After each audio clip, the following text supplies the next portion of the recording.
wishing that my son Jake was in Judge Mack's courtroom. He's out across the country in Phoenix, in Arizona. Drugs took him out there. It is, I think you're up, right? Oh, I get to introduce one of the ladies that I admire and worship the most here on earth. I am absolutely delighted to introduce you to my friend, to our fan powerhouse. She is a professor of law at the Western Michigan University Cooley Law School, and our president of Northwest Wayne Fan, Lauren Rousseau.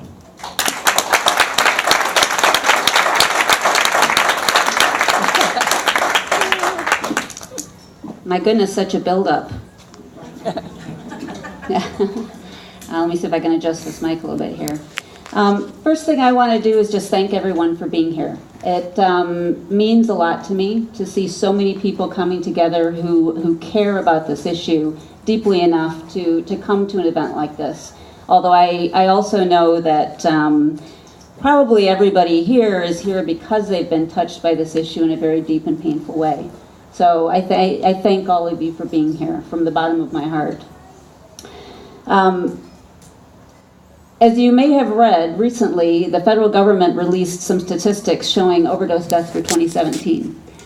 There were 72,000 overdose deaths in 2017, which is a 13% increase over the number of overdose deaths in 2016, which is a little shocking because I and so many people here in Michigan and across the country have been working so hard, advocating, educating, working on prevention, and nevertheless, we now have 197 people per day that are dying as a result of drug overdose.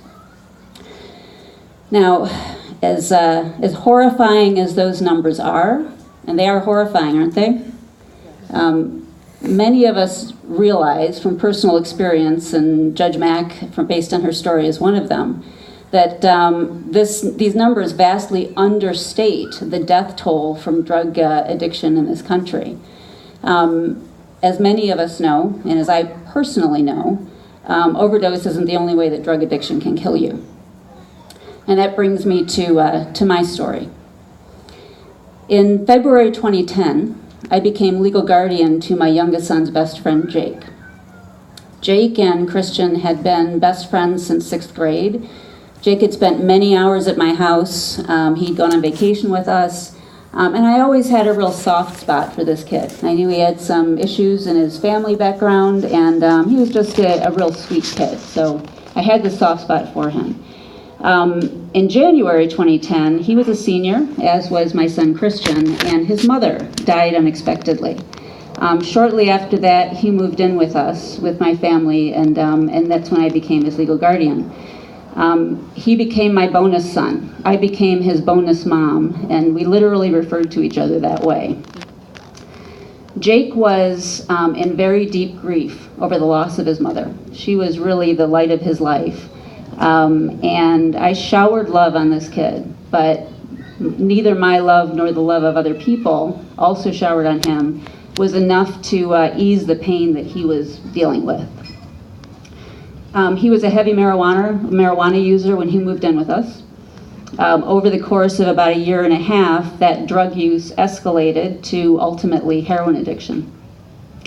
I was uneducated about addiction at that time, particularly about opioid addiction and opioid use, so I kind of missed all the signs. I knew that there was a problem.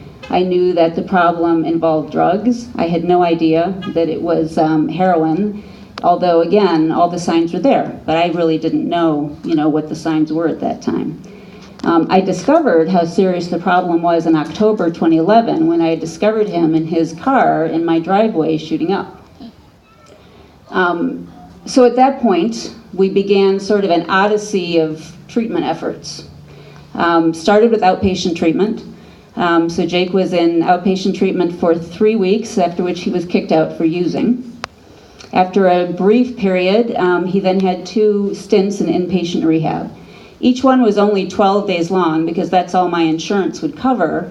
And I also had no idea that 12 days of inpatient treatment for a 19-year-old heroin addict is completely ridiculous and inadequate to the task of getting him into recovery.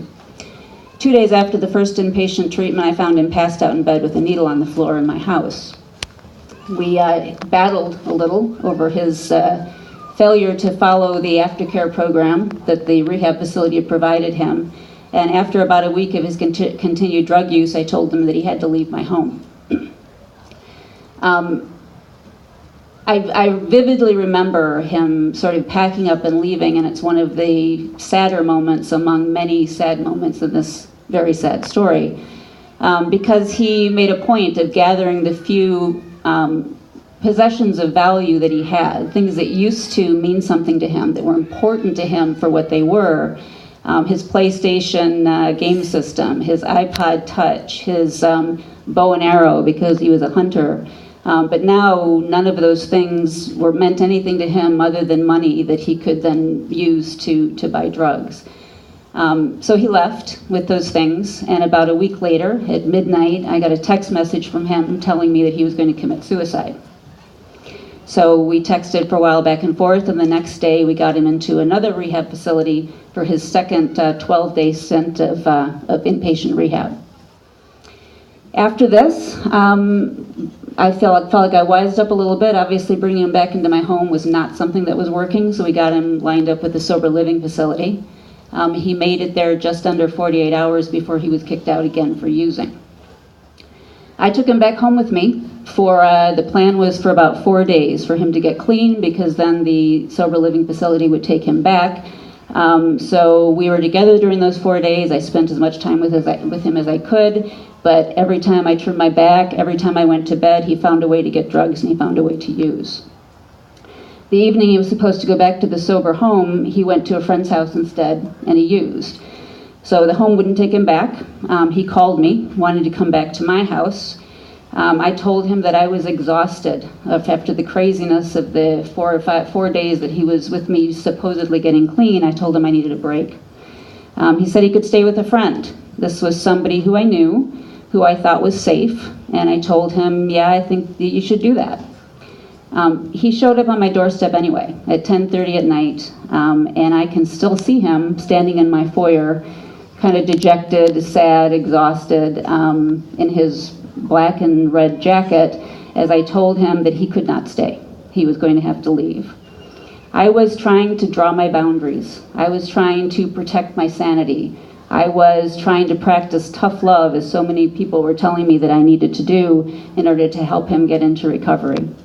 He left, he went to the friend's house, and 2 days later he was murdered there with an axe. He was 19 years old, and it was 4 days before his 20th birthday. Technically, his murder had nothing to do with drugs, but I know that he would not have been in that house if it weren't for his addiction. So as far as I'm concerned, it was his addiction that killed him. I have struggled with tremendous grief and regret over what happened to Jake 6 years ago. I love this kid like my own son, and there are so many things that I would do differently today. I wish I understood addiction better. If I'd understood addiction better at the time, I wouldn't have been so hurt. I wouldn't have been so angry or felt so betrayed over his bad behavior when his addiction was at its worst. I wish I'd known the signs of heroin addiction so that maybe I could have taken action sooner if I'd understood what was going on. I wish I'd realized my own need for support, because family members who are dealing with active addiction and someone they love definitely need support every bit as much as people who are working on recovery need support. And above all, I wish I'd let him stay with me that Monday night when he stood on my doorstep, exhausted and dejected, and I turned him away. He might be alive today if I had done that. Or maybe not. There's no way to know. I've been doing work in the addiction area, volunteer work, ever since Jake passed away for the past 6 years. And I've learned that addiction-related deaths typically leave people behind feeling guilt and regret. We feel like we should have known more. We feel like we should have done more. We feel like we should have done better, and we should have done things differently. We blame ourselves for the death of our loved one, and we see their death as evidence of our failure, right? Our failure to be able to lift them somehow from this disease. And because our failure leads to such a horrific outcome, there is no room in our hearts for forgiveness or compassion towards ourselves. Everyone copes, I think, in this situation, everyone copes with that type of guilt and regret differently. For me, I've found some relief in doing things after the fact that I wish I had done when Jake was alive. I've educated and continue to educate myself and others about addiction. I've advocated for change in the way people perceive addiction and how it's treated, and for more and better treatment options. I've given support in many, many ways to people in Jake's position and also in mine. At this point, all young people addicted to drugs who are struggling with active addiction, all of them, they're all Jake to me. I love them all and they break my heart. We are in the midst of a public health crisis that's devastating our communities and creating tragedies for countless families. It is time for all of us to come together, to educate, to advocate, to exercise compassion, to give support, and to shatter the stigma that's associated with addiction.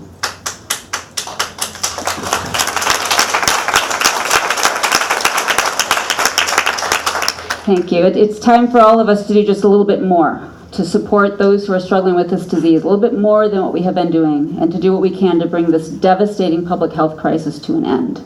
Thank you very much.